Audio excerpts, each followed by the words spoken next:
Okay, I'm very excited to share with you a project I've been working on the last couple of years about deviancy aversion and its social consequences. So even though we often don't realize it, patterns and regularities, that is kind of repeated forms and models, are everywhere around us. So even the most low-level natural stimuli are actually built from patterns. This is an image of ice crystals that are forming naturally on a pane of cold glass. And this beautiful complex fractal pattern you see here is actually created by repeating a small specific shape over and over again. Maybe to better illustrate this, this is a mountain being created solely by the repetition of a single triangle. And the idea here is that nature is built on patterns, the repetition of simple forms and models.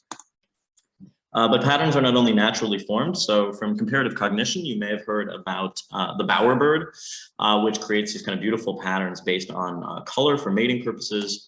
And perhaps my favorite example, this is a Japanese pufferfish, a fugu fish, kind of creating this unbelievable pattern in the sand on the ocean floor.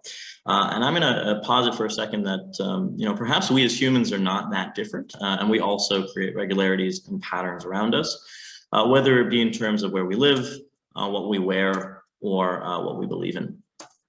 And I think people's tendency to follow behavioral and social patterns can perhaps be best summarized by the psychologist Kurt Lewin, who noted that cognitive and motivational systems pressure the individual and society more generally towards regularities and consistencies.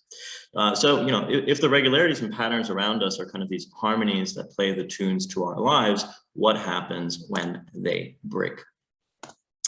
This is what I've examined in this project. So what happens when we encounter broken patterns and irregularities in our environments?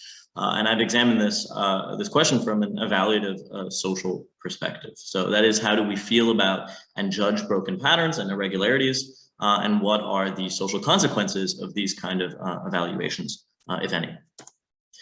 So if we're going to study this, right, we first need to consider exactly, what is a pattern and what is a broken pattern? What is pattern deviancy?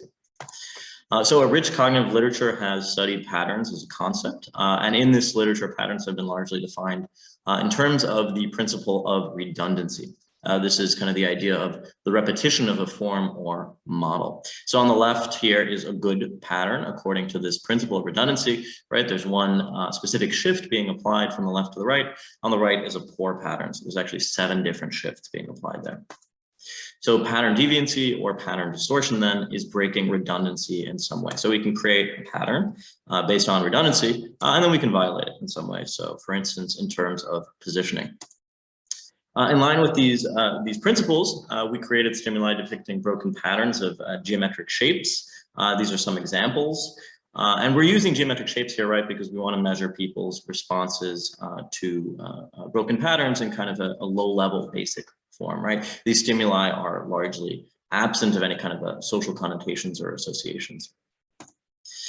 We then assess participants' affective and evaluative responses towards these types of images. And importantly, we also measure their responses to the unbroken counterparts of these images as a control. It's kind of an ideal control, right? Using this measure, we examined how people respond to broken patterns in an adult online convenience sample from participants around the world.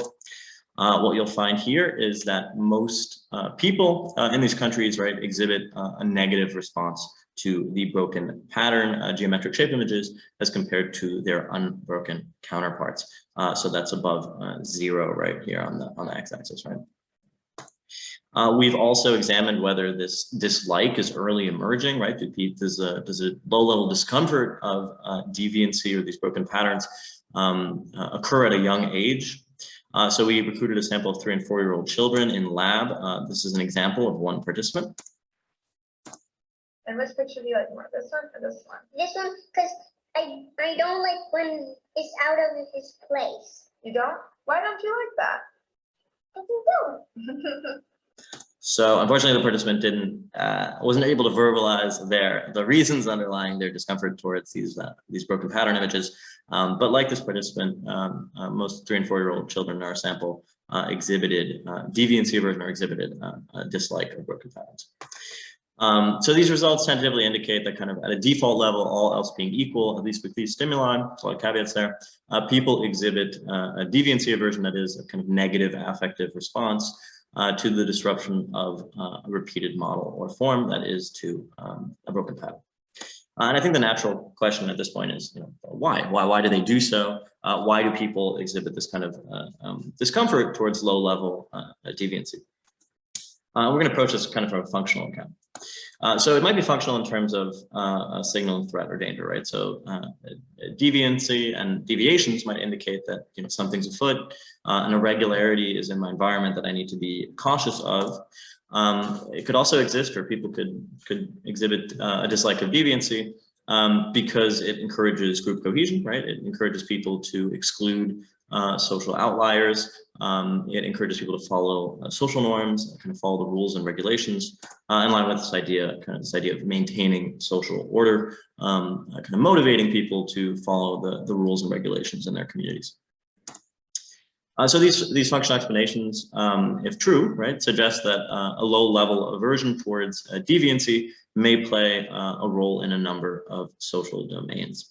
So for instance, low level discomfort towards deviancy may encourage people to be prejudiced against social outliers. It may encourage them to follow social norms more. It may encourage them to conform more. It may lead them to punish individuals who break societal rules. We tested this idea of deviancy aversion as kind of this domain general construct that impacts social judgment and behavior in a number of different studies. So the idea here, right, is that this kind of low-level discomfort towards deviancy has these more complex social outcomes. The first domain we're going to look at here is prejudice. So does deviancy aversion predict prejudice against social outliers? Very simple here, right? People's deviancy aversion, their discomfort towards those broken geometric shapes I showed you on the x-axis, and their degree of prejudice, which we measured in a number of different ways on the y-axis. And what we find is that there's a relatively strong relationship here, right? The correlational value is 0.5. Take it with a grain of salt. It's a small sample, etc. But we also replicated this results in a number of different studies. So for instance, we replicated implicitly. So when measuring both deviancy aversion and prejudice using IAT measures to kind of account for any kind of demand or response bias. We also examined the general robustness of this finding by looking at different cultures. So does this link exist also in different cultures? We observed this thing in China and also in a student sample in Jordan. These are just two examples of cultural replications of this link.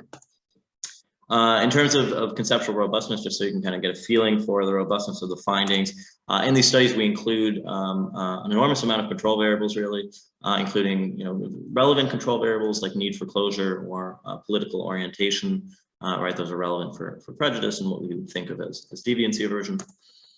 We replicate this link longitudinally.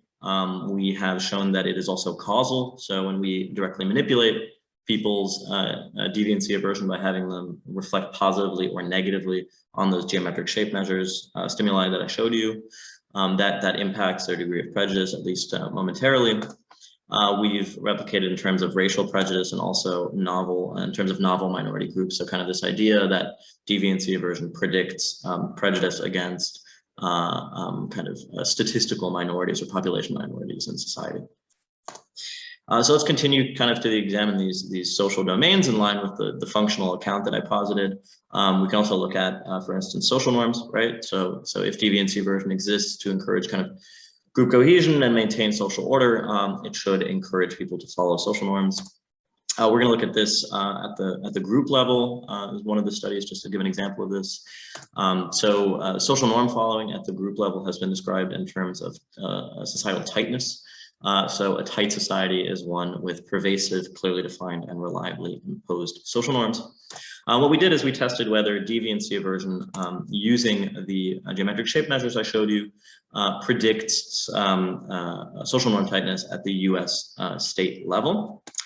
So here were 3,000 participants in this study, and this is the degree of states deviancy aversion. The gray states here we didn't have reliable estimates for. But importantly, the degree of deviancy aversion in a US state predicted the degree of social norm tightness in that state.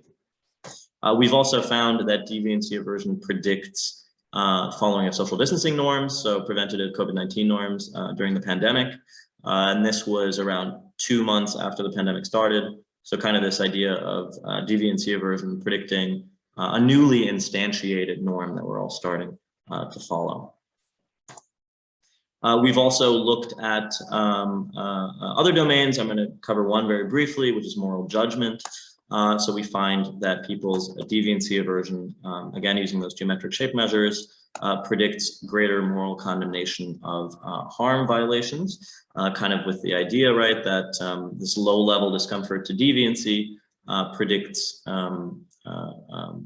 condemnation of actions that kind of are regular or break societal patterns of behavior. We've also shown this for purity violations and replicated this with punishment instead of moral condemnation. Importantly here, by the way, deviancy aversion is a better predictor than disgust and political orientation in terms of moral condemnation, which are two really major predictors in the literature on moral concerns. Okay, I've shown you the same correlation, right? The same linear slope over and over again. Let's be a bit more nuanced here. Let's consider some moderators. Researchers have noted that the topics we've discussed, such as prejudice, social norm following, and moral judgment, are context dependent. So for instance, you might be prejudiced in one context, but not in another. So the surrounding social environment and context influences people's social judgments and behaviors. So we wanted to examine whether deviancy aversion predicts such context-dependent social judgment and outcomes. We tested this in a number of different ways, but I'm going to show you an example in terms of prejudice. Participants were shown these kind of novel countries where the images here depict the population distribution in those countries. So they were either shown Black individuals as the majority in this novel country or Black individuals as the minority group. What we found is that being high in deviancy aversion predicts a high degree of racial prejudice against Black individuals when they are the minority group, in line with the findings I showed you before. But importantly, when Black individuals are the majority group, this degree of prejudice heavily reduces. I mean, it's a really huge effect there. In comparison, for people who are low in deviancy aversion, there's no real difference about which group is the majority group. So this kind of indicates, right, that the population distribution, what is irregular in your context, in the surroundings, influences the judgments of people who are high in deviancy aversion to a greater extent. We also considered thinking style as a moderator. So since deviancy aversion is kind of this low-level affective response, right, this affective discomfort to deviancy, individuals who kind of make decisions and behave in line with more intuitive thinking styles, in line with their emotional responses, should exhibit a larger link between their deviancy aversion and their social judgments, in this case, moral condemnation, than more analytical thinkers who rely less on their intuitions and emotional and affective experiences. And that's what we found. Okay, so what can we take away from the findings I presented today? So I think the finding can inform a number of psychological questions. So for instance, it may be able to inform why we exhibit prejudice against social outliers, right? This idea that a low-level discomfort towards deviancy predicts a dislike towards people who, quote, don't fit in. By the way, there are many different factors that predict prejudice, and deviancy aversion is only like a small part of that puzzle, just to be clear about that. It also might help explain why we follow arbitrary fads and trends when those fads are not really functional and we're not pressured to engage in those behaviors, right? In the end, it may just be that kind of a low-level discomfort of not engaging in that normative behavior is motivating this norm following. And finally, our deviancy aversion might help explain why people engage in antisocial punishment. That is punishment of kind of extraordinarily generous acts, right? These acts are kind of irregular and non-normative. For instance, donating a kidney to a stranger. And on a more theoretical level, I just kind of want to leave you with this take-home point. I think of deviancy aversion kind of as a domain general heuristic, a kind of rule of thumb or heuristic that is kind of boundedly rational What I mean by that is in most cases, the heuristic is quite useful, right? It helps us follow COVID-19 social distancing norms. It helps encourage group cohesion. It keeps order in society. But there are cases in which it's highly problematic. So for instance, in terms of the prejudice results I showed you. And in future work, we're kind of looking into finding ways to help people autonomously control their responses to deviancy or apply it in a more nuanced way so that we can heighten beneficial outcomes like group cohesion and norm following, but also simultaneously avoid deleterious ones like prejudice. With that, I want to thank everyone who has worked with me on this research. John Barge, who was my advisor at Yale when I worked on this, Professors Margaret Clark and Steve Chang, who also worked on some of the studies with me, Julia Marshall, who contributed to the developmental components of the research, and two research assistants, Cameron Martel and Angel Osario Pizarro, who were research assistants during the time we worked on this project. I also want to thank you so much for taking the time to listen to this talk, and I really hope that you can kind of take this away and maybe apply it to your own work, or that it's kind of raised some new thoughts about how our social behaviors and judgments are formed. Thank you so much.